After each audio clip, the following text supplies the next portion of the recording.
Hello everyone, this is Tom, your host for the Hidden Truths channel. It is August 21st, 2025. How's everybody doing today? Today we're going to talk about Trump sending the Gator Navy to the waters off the coast of Venezuela to fight the war on drugs, okay? Now, why do I call it the Gator Navy? Well, I was part of it at one time. That's the amphibious assault ships that are in the Navy's arsenal that the Marines are on. You know, the helicopter carriers, the LPHs, the LPDs. I don't even know what they have anymore. You know, it was almost 40 years ago when I was on those ships. So I'm sure they've changed a lot. They probably don't have too many landing craft assault ships like they did before. Probably a lot of more helicopter carriers and stuff.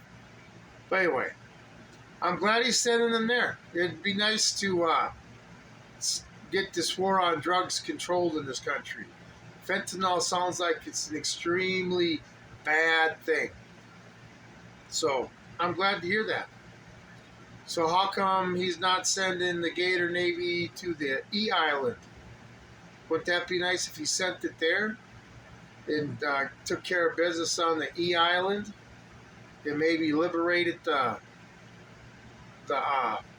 miners and the people that are being abused on the E Island? Wouldn't it be nice if he sent the Gator Navy there? Boy, what could they do with 4,000 Marines there? Anyway, just interesting, right? He's sending the military out as distractions. Now they're off the coast of Venezuela.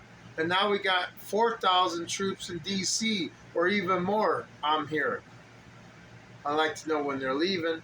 But that's to cut down on crime, right? What about drain the swamp? What about start arresting people that are on the list that don't exist? You know, using the military to distract people. I don't even know what fleet, I guess the Caribbean, you know, when I was there, we didn't take care of the Caribbean.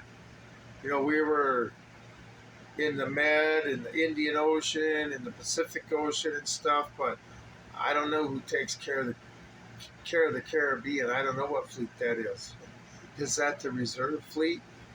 Anyway, but yeah, I don't want, if we need to use the military on the war against drugs, this is the thing.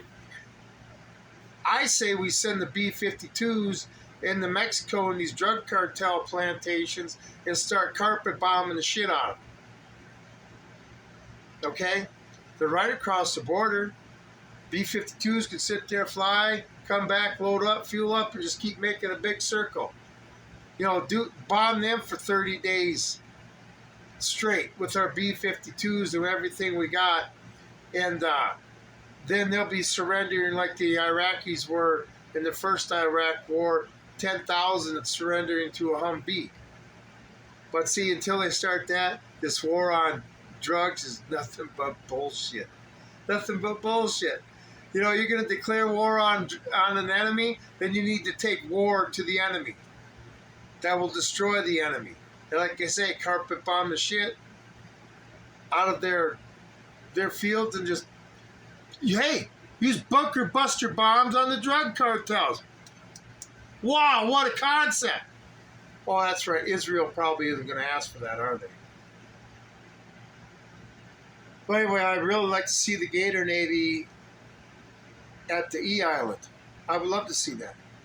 What are they doing floating around Venezuela? And then Venezuela called up their 4,000 of their militia. I mean, frankly, if you've ever been overseas in the military, me being a Marine, I see how one-sided everything is. It's just we refuse to sit there and fight wars anymore. If we fought wars with everything we had, we would end wars, right? But I guess then the military-industrial complex wouldn't be making the money they are hand over fist if they didn't have continuous wars. Like I say, our wars now are being fought. World War II was fought with, you need 1 million pounds of thrust to get that missile off the launch pad. World War II was 100 million pounds of thrust. Okay, we were only in World War II for a little over 3.5 years. Now, how do they fight wars? You need 1,000,000 pounds of thrust. They're only adding 500,000, so the missile never moves. So all you do is accomplish that missile, just keep eating up more money, and the people that are making money off that missile, wasting money, they're loving it. See how it's done? But anyway, yeah, let's see the Gator Navy off E Island. Let's see videos of Marines flying in on choppers in E Island and liberating that island from all the stuff that's going on there. Never see it, right? We're not even allowed to know where it is. They're not saying it exists. I wonder what country has jurisdiction of that island. Anyway, this is the world we live in these days. Another more bread and circus from the I'm going to start calling Washington, D.C. the Big Top. The bread and circus capital of the world. Washington, D.C. is now the big top in my eyes. And it's nothing but nothing that's going to come crashing down. Because the acts they got, that trapeze artist can't even sit there and jump. The guy who's trying to cross the tightrope is too scared to get up the ladder. You know, the animals are all running rampant and stuff. Yeah, DC's the big top, okay? But they sure like, anyway. I'm not even going to say it. But, yeah. Crazy, huh? But we're going to have the Gator Navy off the coast of Venezuela. We need to keep pushing this E-list in this island. All right? We need to put the pressure on these people. And then they need to be brought to justice. Anyway, that's all I got for today on this video. I hope everybody's having a great day. This is Tom with the Hidden Truths channel. I'm out of here.